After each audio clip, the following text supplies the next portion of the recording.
En Suisse, on entend parler de moratoire concernant l'implantation d'antennes relais 5G.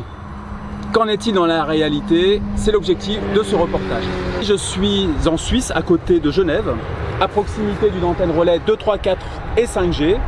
C'est le mât d'antenne relais juste derrière, à proximité de l'autoroute. Ce qui m'a interpellé, c'est que d'un côté, on entend parler de moratoire, du point de vue de la France en tout cas. En France, on entend parler de moratoire concernant la 5G en Suisse. Et puis d'un autre côté, quand on regarde bien, sur le site de l'Office fédéral des communications suisses, on voit que les bandes de fréquences réservées pour la 5G, entre 3,4 GHz et 3,8 GHz, ont été attribuées, ont été vendues aux enchères aux opérateurs suisses en 2019, les trois opérateurs qui sont Swisscom, Salt et Sunrise. Et puis quand on va sur le site de Swisscom, on s'aperçoit qu'ils vendent des forfaits 5G à leurs clients pour la téléphonie mobile, qu'ils vendent des téléphones 5G et qu'ils vendent même des box 5G. Alors les box 5G, moi ça m'inquiète un peu parce que ça veut dire qu'on pourrait se passer de la DSL et de la fibre optique pour accéder à Internet de chez soi. Et ça rajoute donc des millions d'utilisateurs par la suite, avec des débits importants, donc de la puissance d'émission d'antenne relais, parce que plus il y a d'utilisateurs au niveau de l'antenne relais, et plus l'antenne relais émet fortement en rayonnement électromagnétique. J'ai apporté cet appareil qui permet, c'est un appareil grand public qui permet de mesurer les ondes des antennes relais. Alors ici on n'a quasiment que des ondes d'antenne relais, donc ce que je mesure ici, ça vient de l'antenne relais derrière. J'ai environ 3 volts par mètre pour 2, 3, 4 et 5G confondus. Ça ne permet pas de voir concrètement qu'il y a des émissions 5G, puisqu'on a des émissions 2, 3, 4, 5G mélangées. On ne sait pas si c'est uniquement de la 2, 3, 4G ou de la 5G. Pour le savoir, le seul moyen, c'est d'utiliser un appareil comme celui-ci, un appareil de laboratoire, analyseur de spectre, qui permet de mesurer, pour simplifier, uniquement la 2G, la 3G, la 4G ou la 5G de manière totalement indépendante. Dans ce reportage, je vais vous faire une démonstration avec l'analyseur de spectre et je vais vous montrer que cette antenne relais 5G, elle est en émission permanente actuellement. Alors les rayonnements sont très faibles parce que je pense qu'il n'y a pas d'utilisateurs dans le secteur. Au jour de parution de cette vidéo, on a environ 2300 antennes relais 5G implantées en Suisse, ce qui représente à peu près, l'Ofcom nous dit qu'on a la moitié des communes, la moitié des villages suisses qui sont dotés d'une antenne relais 5G. Alors, j'ai fait un petit peu le tour sur le canton de Genève, sur le canton de Neuchâtel, et je m'aperçois qu'on a peu d'antennes relais en émission en réalité. On en a quelques-unes en émission permanente.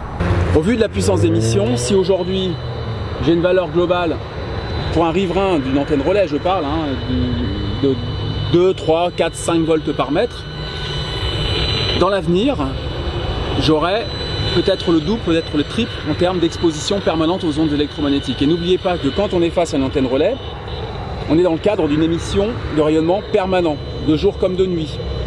Si je prends mon smartphone, si je téléphone, si je fais de l'internet, alors avec modération bien sûr, à ce moment-là, je vais avoir de l'émission uniquement que lorsque j'utilise la fonction. Je vais avoir, si j'appelle avec mon téléphone par exemple, je vais avoir en 3G entre moins d'1 volt par mètre à 3-4 volts par mètre si je suis en mauvaise condition de réception. Si je suis exposé face à une antenne relais, alors moi j'ai des exemples d'antennes relais en France bien sûr, où on a couramment à 100 mètres d'antenne relais 8, 9, 10 volts par mètre, ce qui est au-dessus du rayonnement électromagnétique lorsque j'appelle avec mon smartphone. C'est bien au-delà. Donc quand on est exposé à des antennes relais de manière permanente, c'est comme si on avait plusieurs téléphones posés sur le corps en émission permanente de jour comme de nuit. Le téléphone, quand on appelle avec, on a plusieurs volts par mètre contre le téléphone, mais dès qu'on s'éloigne, l'intensité diminue rapidement. Ce n'est pas le cas de l'antenne relais. Si on a 8-9 volts par mètre, on les aura sur tout l'ensemble du corps. N'oubliez pas une chose, c'est qu'au tout début, lorsque l'ANFR, l'Autorité nationale des fréquences, va faire les premières mesures face à des antennes relais 5G, ça va être très rassurant parce qu'il y aura très peu d'utilisateurs. Très peu d'utilisateurs, ça veut dire très peu de puissance d'émission. N'oubliez pas qu'on a ce qu'on appelle la puissance d'émission réglée au départ sur l'antenne relais, qui est la puissance maximum que peut émettre l'antenne relais, et qu'ensuite la puissance de l'antenne relais en temps réel va dépendre du nombre d'utilisateurs. Au début, il y aura très peu d'utilisateurs, très peu de puissance d'émission. Ne vous faites pas avoir surtout. Donc il y aura des valeurs rassurantes. On va nous dire c'est pas plus fort que la 4G. Sauf que dans 1 an, dans 2 ans, quand il y aura des millions d'utilisateurs, des dizaines de millions d'utilisateurs, des dizaines de millions d'objets connectés, on aura des puissances d'émission qui n'auront rien à voir avec les puissances d'émission qui auront été mesurées au tout début. Est-ce que les solutions de protection qu'on connaît à l'heure actuelle pour protéger contre la 2G, la 3G, la 4G seront aussi efficaces contre la 5G? C'est la question qu'on peut se poser. C'est la raison pour laquelle j'ai apporté des maillages de protection, enfin tout ce qu'on connaît habituellement pour protéger contre les ondes, c'est-à-dire des toiles de protection, il y a des tissus de protection, des peintures. Alors j'ai peint des enveloppes de différentes marques de peinture que ça va me permettre d'entourer en tout cas ma sonde et voir l'atténuation avec ou sans les peintures, avec ou sans les tissus, les toiles, les maillages, tout ce qu'on connaît, les films anti-ondes. Je vous montre un petit peu à l'écran du Narda comment ça se passe. On a différentes fréquences pour la téléphonie mobile qui sont utilisées, des bandes de fréquences. Ça va de 700 MHz pour simplifier à 3,8 à 3800 MHz. C'est le maximum pour la 5G. Alors les bandes de fréquences, c'est un peu comme des autoroutes qui permettent de faire passer de l'information sans fil, du téléphone portable vers l'antenne relais, ou de l'antenne relais vers le téléphone portable.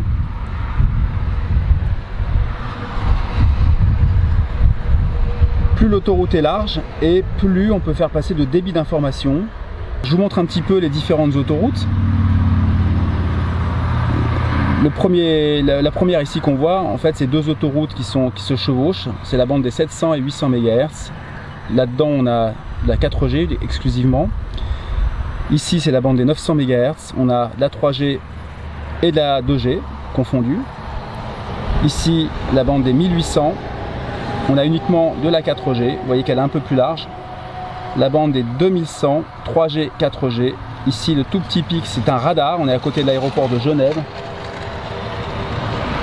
Le pic ici, ça représente la 4G à 2600 MHz. Il n'y a que de la 4G là-dedans. Après, on a du radar. Et puis ici, le spectre de fréquence de la 5G que vous voyez ici. On a un seul opérateur pour le moment, c'est Swisscom, entre 3600 MHz et 3700 quand on regarde avec le marqueur. Vous voyez que cette autoroute est bien plus large que les autres autoroutes utilisées pour envoyer les données par la 2G, 3G et 4G. En France, à l'heure actuelle, nous avons 450 antennes relais installées qui ne sont pas du tout en émission permanente. Elles sont installées simplement pour des tests.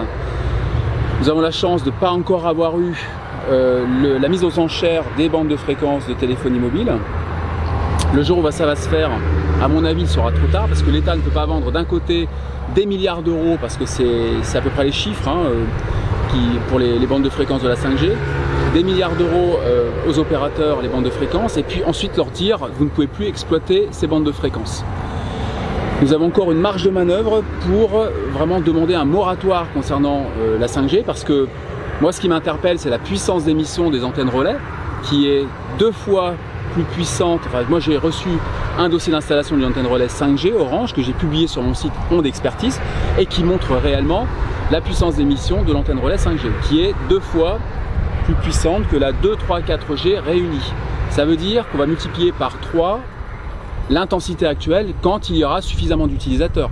C'est comme là, il y a très peu de rayonnement parce qu'on n'a, je pense, aucun utilisateur. On a vraiment le minimum de puissance de rayonnement de l'antenne relais.